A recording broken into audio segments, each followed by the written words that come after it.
Hello and welcome. आज का बड़ा इंटरेस्टिंग एक छोटा सा प्रोग्राम है गेसिंग अ नंबर। इसे कुछ हम गेम की तरह भी समझ सकते हैं। अब ये क्या काम करने वाला प्रोग्राम ये हम पहले जान लेते हैं। तो यहाँ पर हम यूज़र से पूछेंगे कि गेस करो कौन सा नंबर कंप्यूटर ने सिलेक्ट किया है। तो यहाँ हम 1 से 20 तक नहीं रख के सिंपल कर लेते हैं 1 से 5। अब ये वाला हमारा ऑब्जेक्टिव है। अब ये प्रोग्राम कैसे काम करेगा हम वन स्टेप बाय स्टेप ज़रा समझ लेते हैं। तो पहले ही कंप्यूटर अपनी तरफ से एक नंबर गेस करेगा। वो गेस करके अपने स्टोर में रखेगा और यूज़र को बताएगा कि आप गेस करते रहिए और देखते हैं मैच हो रहा है कि नहीं।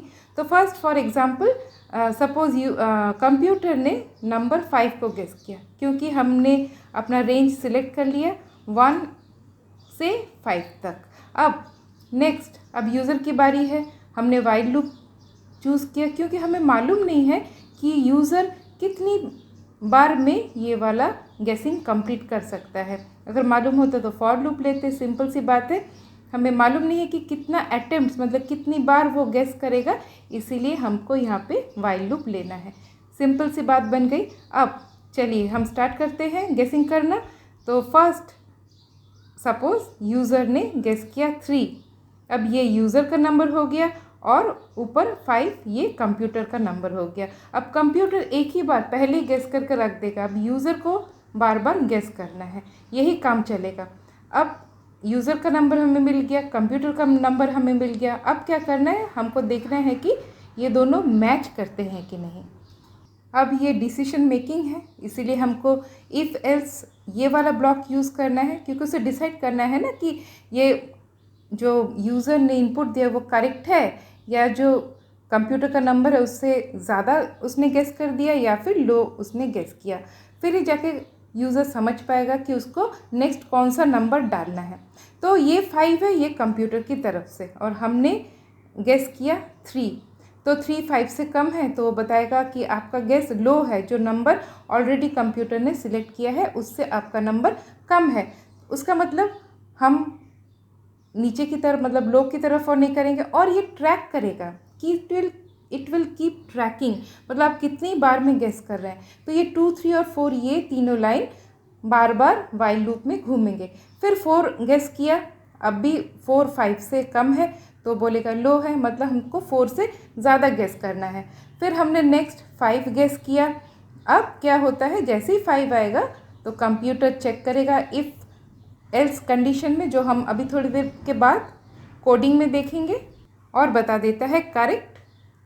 अब यहाँ पे नंबर ऑफ़ अटेम्प्ट्स, तो हमने एक बार 3 डाला, उसके बाद 4 डाला, उसके बाद 5 डाला। हमने कितनी बार गेस किया, 3 बार। तो ये भी बताएगा कि प्रोग्राम आपने कितनी बार गेस लगाया अपना सही नंबर ढूंढने के लिए। तो यही है प्रोग्राम का बेसिक लॉजिक। अब हम कोडिंग में देखेंगे ये किस तरह से हमें मतलब कोडिंग कैसे चल रहा है। तो यहाँ पे मैंने फर्स्ट ही इंपोर्ट रैंडम एक मॉड्यूल है और किस तरह से काम करता है मैंने पिछले वीडियो में बनाया है, जिसका लिंक मैं डाल दूँगी डिस्क्रिप्शन में।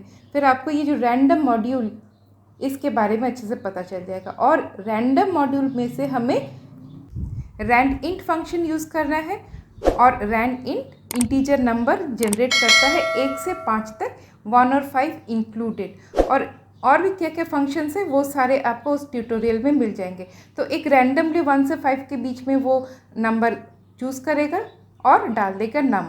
अब ये हो गया रैंडम जो नंबर जनरेट हुआ, ये हो गया कंप्यूटर की तरफ से।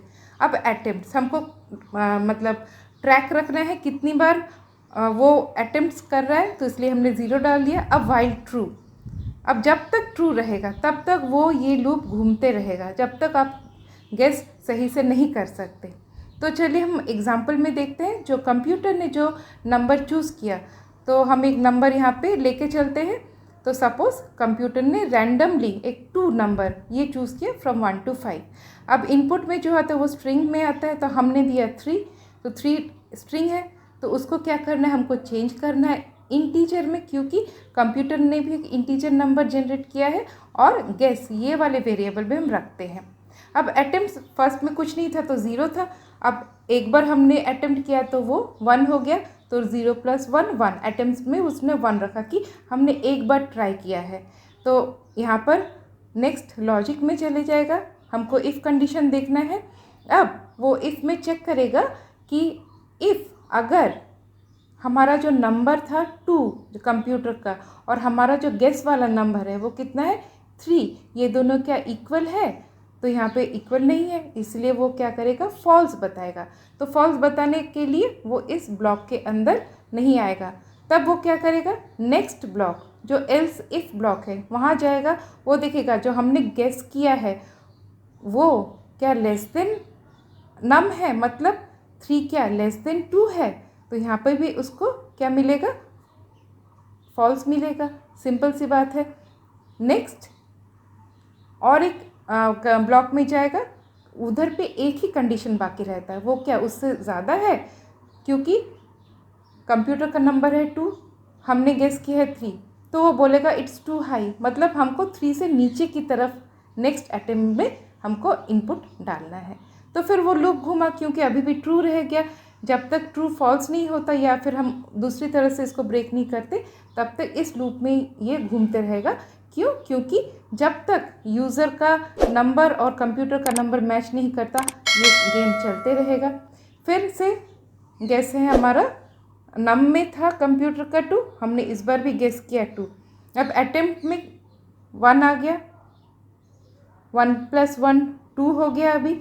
अब गेस है 2, कंप्यूटर का नंबर भी है 2, तो यहाँ पे ट्रू इवेल्युएट हो गया और वो प्रिंट कर देगा correct you made how many attempts 2 attempts, ये गेम को जीतने के लिए। जैसे ये होगा नेक्स्ट क्या है ब्रेक। ब्रेक क्या काम करता है, कोई भी आप लूप में है वहाँ से वो डायरेक्ट उस लूप से आपको बाहर कर देता है, नेक्स्ट जो लाइन से वो एग्जीक्यूट नहीं करते।